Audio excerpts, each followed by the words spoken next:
నిన్న ఫోన్లో ఎవరితోనూ నువ్వు రానని చెప్పడం, వాదించడం నేను విన్నాను. సర్కస్ లో జంతువుని ఆడిచ్చినట్టు ఆడిస్తున్నాను అనుకుంటున్నావు కదా? ఇక నుంచి నాలో ఆ జంతువునే చూస్తావు. నా పేరు వామనమూర్తి. సూర్య తండ్రి రాఘవయ్య స్నేహితుణ్ణి. అయితే మాత్రం ఇలా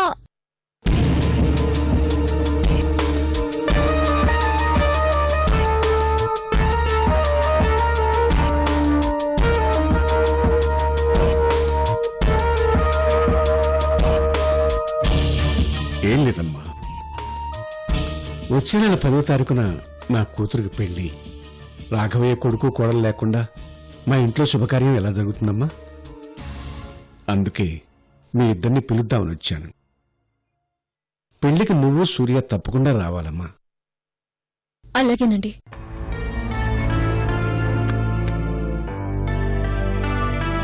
సూర్య నాకు అంతకుముందు తరచూ కలుస్తుండేవాడు. ఈ మధ్య కలవటం లేదు. ఇప్పుడు ఇంట్లో లేడమ్మా? లేడండి. అరే, కలుస్తాడనుకున్నానే. ఇప్పుడొచ్చే అవకాశం ఉందమ్మా? ఏమోనండి, ఎవరికి తెలుసు? ఆయన గారికి ఇదొక్కటే ఇల్లు కాదుగా. అపూర్వ ఇంట్లో ఉన్నాడో, ఐశ్వర్య ఇంట్లో ఉన్నాడో, ఇంకొక పుల్లమ్మ ఇంట్లో ఉన్నాడో ఎవరికి తెలుసు? ఆయన గారు ఎప్పుడొస్తారో ఎప్పుడు వెళతారో చూడడమే నా పనా? నన్ను అడిగితే నేనే చెప్పను. క్షమించమ్మా, విసిగించినట్టున్నాను. సరే, నేను వస్తానమ్మా. పెళ్లికి మాత్రం తప్పకుండా రావాలి. అలాగే. అమ్మా, నీకు చిరాకు అనిపించినా మా రాఘవయ్య కోడలివి కాబట్టి చనువుగా ఓ మాట చెప్పనా తల్లి? పరిస్థితి చూస్తుంటే నీకు సూర్యకు అస్సలు పడనట్టుగా కనిపిస్తుంది. మనుషులే తప్ప మనసులు కలవటం లేదనిపిస్తుంది.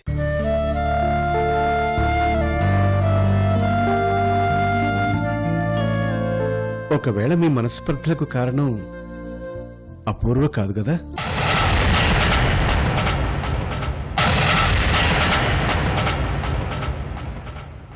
చూడండి, మీరు వెడ్డింగ్ కార్డు ఇవ్వడానికి వచ్చారు, ఇచ్చారు.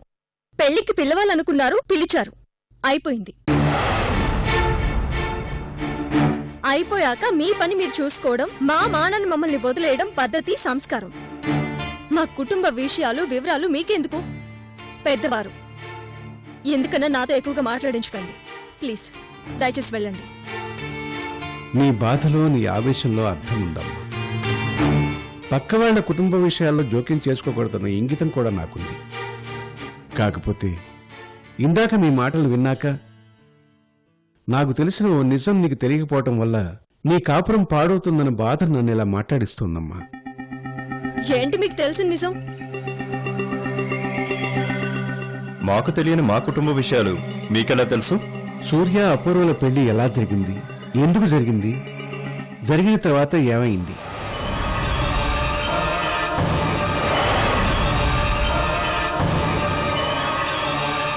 సూర్య అపూర్వల పెళ్లి విషయం మీకు తెలుసా? బాగా తెలుసమ్మా. ఎలా జరిగింది, ఎందుకు జరిగింది, అసలు ఎవరు దీనికి కారణం? అయినా సూర్య ఈ విషయం నా దగ్గర ఎందుకు దాచాడు? చెప్తానమ్మా, పూర్తిగా చెప్తాను. నేను, సూర్య తండ్రి రాఘవ, అపూర్వ తండ్రి ముగ్గురం చాలా మంచి స్నేహితులం.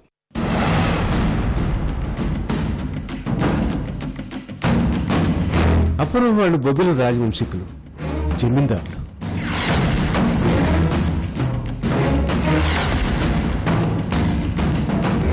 అప్పట్లో అపూర్వ యుఎస్లో చదివేది. ఒకసారి సడన్ గా ఇండియాకి వచ్చేసింది. ఎప్పుడు చూసినా దిగులుగా ఉండేది. ఏంటంటే చెప్పదు, ఏడుస్తుంది. నా బతుకుంతే అంటుంది. అప్పుడు మా రాఘవయ్య అపూర్వను దగ్గరికి తీసుకుని గుచ్చి అడిగితే తను గర్భవతినని, యుఎస్లో ప్రేమించి పెళ్లి చేసుకున్నానని, అతని దగ్గర నుంచి వచ్చేశానని, ఇక తనకు బ్రతుకు మీద ఆశ లేదని, చచ్చిపోతానని అన్నది.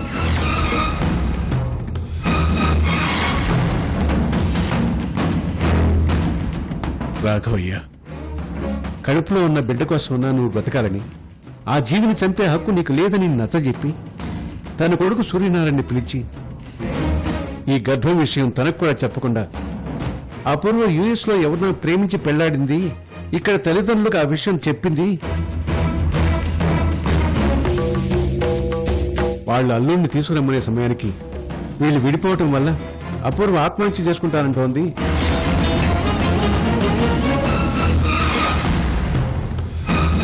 నువ్వు నా స్నేహితుడి కోసం, ఆ పిల్ల జీవితం కోసం ఓ 4 రోజులు భర్తగా నటించు అని రాఘవయ్య సూర్యుని అడిగాడు.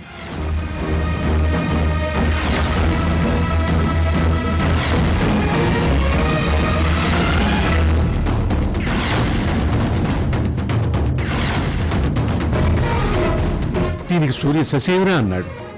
ఇది కేవలం ఆ పిల్ల ప్రాణాలని కాపాడటానికేనని, అపూర్వ నీ భార్యగా చేయడానికి కాదని, జీవితాంతం మీ ఇద్దరికి సంబంధం ఉండదని చెప్పి బలవంతాన ఒప్పించాడమ్మా.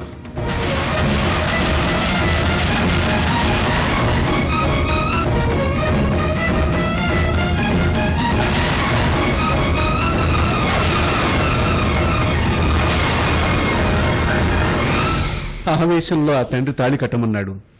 ఆ అమ్మాయి ప్రాణాలు కాపాడటం కోసం ఈ కొడుకు తాళి కట్టాడు.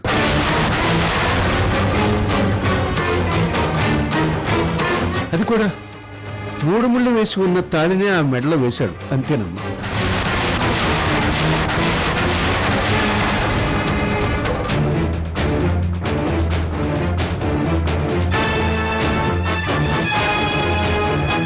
ఆ తర్వాత కొద్ది రోజులు మాత్రమే అపూర్వ సూర్యకి మాకు కనిపించింది.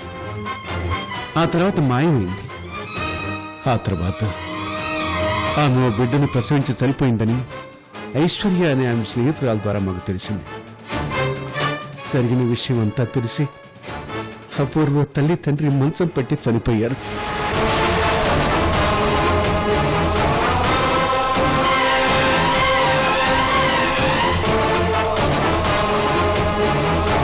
కొడుక్కి మళ్ళీ ఎక్కడ పెళ్లి కాదు అన్న భయంతో అపూర్వ విషయం ఎవరికి చెప్పకూడదని సూర్య చేత ప్రమాణం చేయించుకున్నాడమ్మా మీ మావయ్య.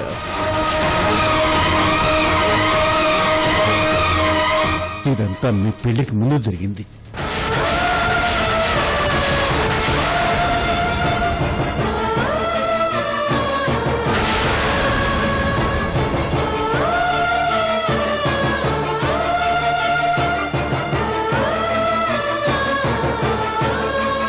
నిజంగానే ఈ విషయంలో సూర్య ప్రమేయం కానీ, అపూర్వపై సూర్యకు ప్రేమ కానీ లేవు.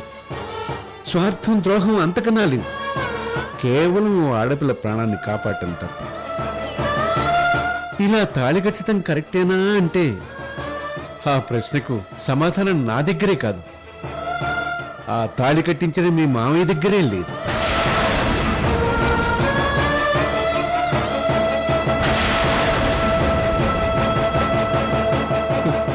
అప్పుడు అలా జరగాలనుంది, జరిగింది, అంతే. మరి ఈ విషయాన్ని సూర్యనే నాకు డైరెక్ట్ గా చెప్పొచ్చు కదండి. నా జీవితాన్ని, తన జీవితాన్ని ఎందుకింత దారుణంగా బలి చేశాడు? నిజమే, చెప్పుండొచ్చు. తండ్రే పోయాక తండ్రికిచ్చిన మాట ఎంత, కాని తనెందుకో ఆ మాటకే, ఆ విలువకే కట్టుబడి ఉన్నాడమ్మా.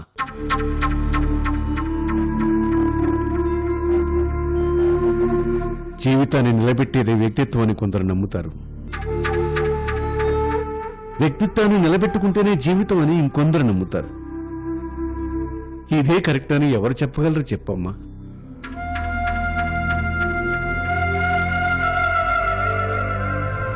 నేను వచ్చినప్పుడు మీ ఇద్దరు అపూర్వ గురించి మాట్లాడుకోవడం, ఆ తర్వాత సూర్య గురించి నువ్వు వివరాలు చెప్పలేకపోవడం చూసిన నాకు మీ ఇద్దరి గొడవకు కారణం ఇదే అనిపించింది. అందుకే జరిగిందంతా నీకు చెప్పాను. అవసరానికి మించి చనువు తీసుకుంటే క్షమించు, అందులో నిజం ఉందనుకుంటే ఆలోచించు. వస్తానమ్మా.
బాబు చిన్న కార్యక్రమంలో చిన్న బ్రేక్.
నిజంగా అపూర్వ కాదు కదా?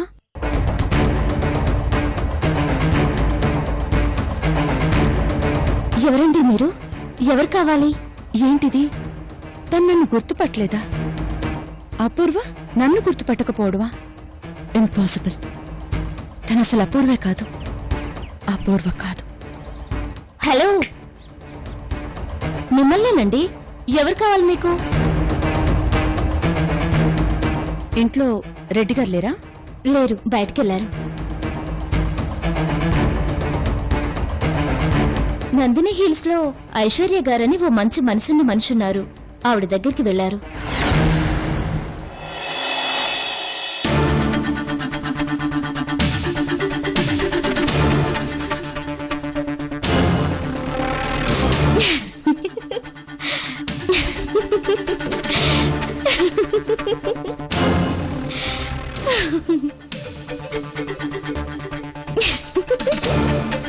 ఏ ఐశ్వర్య, నేను నిన్ను గుర్తుపట్టాననుకున్నావు కదా? నువ్వు నా ఫ్రెండ్వే, గుర్తుపట్టకుండా ఎలా ఉంటాను చెప్పు? ఆ?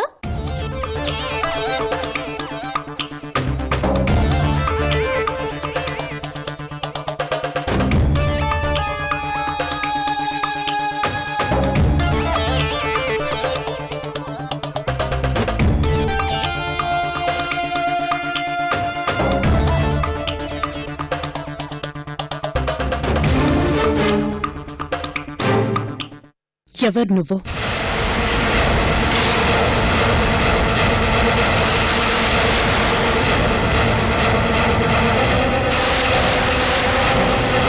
నువ్వు మా అపూర్వవి కావు.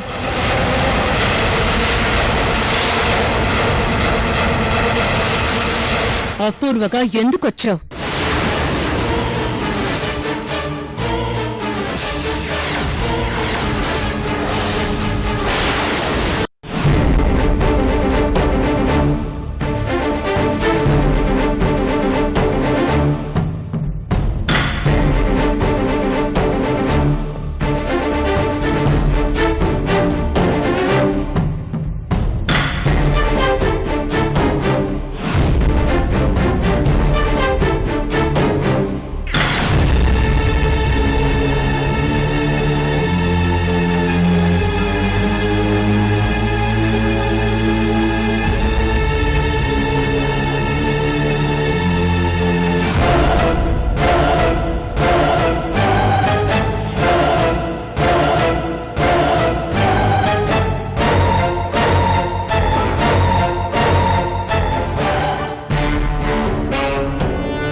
నా ప్రశ్నకి నువ్వు సమాధానం చెప్పలేదు. ఎందుకు నువ్వు అపూర్వగా ఇక్కడికొచ్చావు?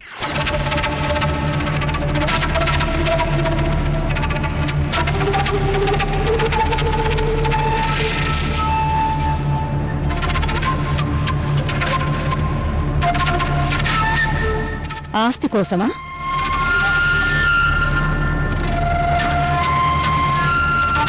పగ ప్రతీకారాల కోసమా?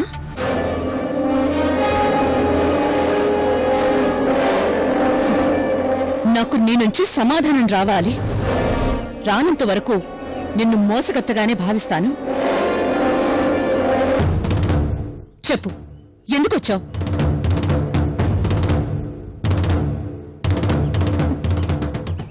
అపూర్వ నా ప్రాణ స్నేహితురాలు, ప్రాణం నా చేతుల్లో విడిచిన స్నేహితురాలు. ఒకే మంచం ఒకే కంచంగా ఉండి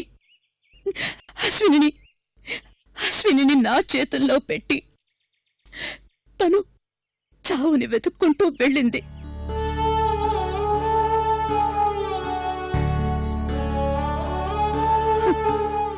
అలాంటి అపూర్వ బతికే ఉందంటే నమ్మేసి పరిగెత్తుకుంటూ వచ్చి కౌగిలించుకుని ఎలా ఉన్నావే, ఎన్నాళ్ళు ఎక్కడికెళ్ళిపోయావే అని అడుగుతాననుకున్నావా?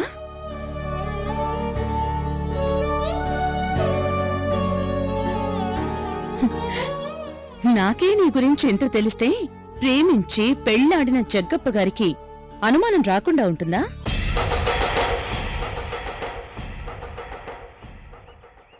కాని ఆయన ఇంతవరకు నిన్ను అపూర్వగానే నమ్ముతున్నారు, ఆరాధిస్తున్నారు. ఎందుకో తెలుసా?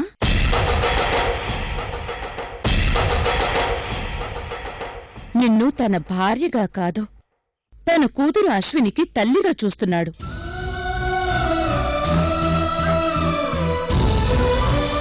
నాకు మాత్రం నువ్వు పాప వేరువేరు కాదు. మీ ఇద్దరు నాకు ప్రాణంతో సమానం.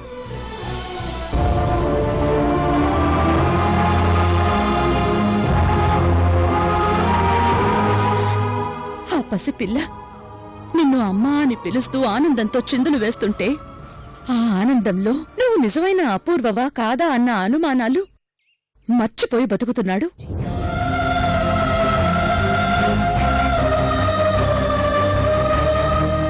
నీకు అశ్విని అంటే ఇష్టం లేనట్టు బిహేవ్ చేస్తే ఏదో ఒకరోజు అశ్విని నిన్ను తన అమ్మవి కాదు అని గుర్తిస్తుంది.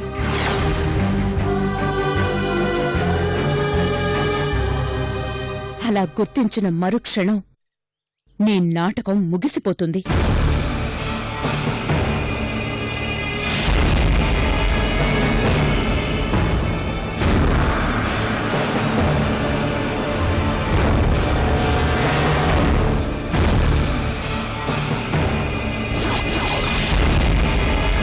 నిన్ను చూడకముందే నీ మీద అనుమానం వచ్చినా ఇంతవరకు నేను పోలీస్ కంప్లైంట్ ఎందుకు ఇవ్వలేదో తెలుసా? నిన్నెందుకు బయటపెట్టలేదో తెలుసా? అశ్విని కోసం. కేవలం ఆ పసిదాని కోసమే నోరు మెదపకుండా ఊరుకున్నాను.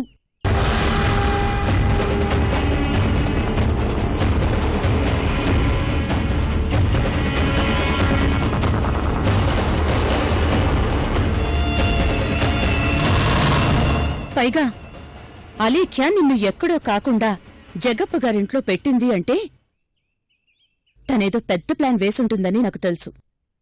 ఆ ప్లాన్ నేను డిస్టర్బ్ చేయదలుచుకోలేదు.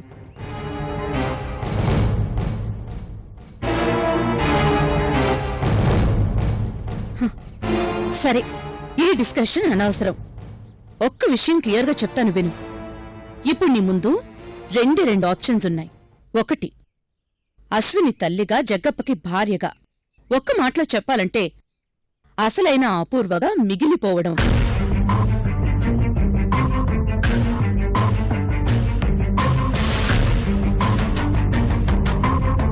లేదా అపూర్వగా నటిస్తున్నానని చెప్పి నువ్వు నిన్నిక్కడికి తీసుకొచ్చి ఈ నాటకం ఆడిస్తున్న వాళ్ళు పోలీసులకి లొంగిపోయి జైల్లో ఊచలు లెక్క పెట్టడం.